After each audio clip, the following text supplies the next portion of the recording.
இளம் வயது பெண்ணுக்கு நுரையீரல் பாதிப்பு. 3 குழந்தைகளின் நிலைமையை நினைத்து கண்ணீர் விடும் தாய். நீங்க ஒத்துழைப்பு பண்ணி முதலமைச்சருக்கு தெரிவித்து எங்களுக்கு என் பொண்ணுக்கு அறுவை சிகிச்சையை ஏற்பாடு செய்யுங்க. என் மகள் சுவாசத்திற்கு கருவி வாங்கி கொடுங்க, கண்ணீர் விட்ட தந்தை. அந்த குழந்தைக்கு ஆக்சிஜன் மிஷின் ஏதாவது வாங்கி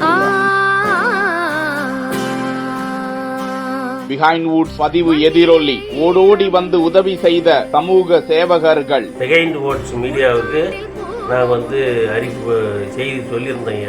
அவங்க ஆய்வு பண்ணி எங்களுக்கு சில உதவியெல்லாம் பண்ணியிருக்கிறாங்க. கைத்தாங்க ஜீவனுண்டு.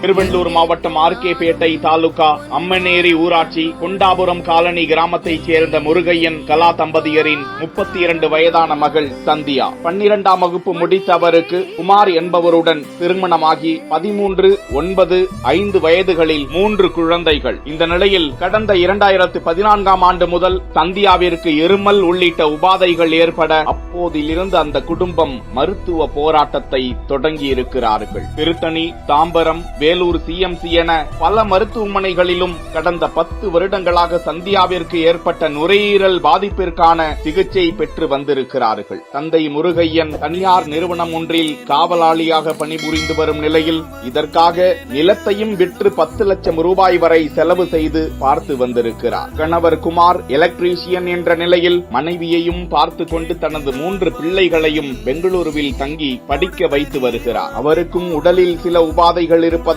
சிகிச்சை பெற்று வருகிறாராம். இறுதியாக சென்னை ராஜீவ்காந்தி மருத்துவமனையில் அனுமதிக்கப்பட்ட சந்தியாவிற்கு நுரையீரல் செயலிழப்பு பாதிப்பு இருப்பதாகவும் அவருக்கு மின்சாரத்தில் இயங்கும் செயற்கை சுவாச கருவி பொருத்தப்பட வேண்டும் என மருத்துவர்கள் கூற சந்தியாவின் ஒரே கவலை, ஐயோ எனக்கு பிறகு எனது பிள்ளைகளை பார்த்துக் கொள்ளுங்கள் என கண்ணீர் வடிக்கிறார். மருத்துவர்கள் மின்சாரத்தில் இயங்கும் செயற்கை சுவாச கருவி பொருத்தப்பட வேண்டும் என அறிவுறுத்த தனியார் மருத்துவமனைகளில் நுரையீரல் மாற்று அறுவை சிகிச்சைக்கு 40 லட்சம் செலவாகும் என கூறிவிட்டார்களாம். இது குறித்த தகவல் அறிந்த நாம் அவர்களது இந்த கடினமான சூழ்நிலை குறித்து பதிவை வெளியிட்டிருந்தோம். இதனை பார்த்த நாங்களும் இருக்கின்றோம் என்ற அமைப்பினர் வேலூரை சேர்ந்த அருள் பிரகாசம், பூங்குழலி தம்பதியர் மூலமாக சந்தியாவிற்கு இன்வெர்டருடன் கூடிய செயற்கை சுவாச கருவி மற்றும் மளிகை பொருட்களையும் வழங்கி ஆறுதல் கூறி உதவிக்கரம் நீட்டி சென்றிருக்கிறார்கள். சந்தியாவின் குடும்பத்தினரின் ஒரே வேண்டுகோள், தமிழக அரசு தங்களது மகளுக்கு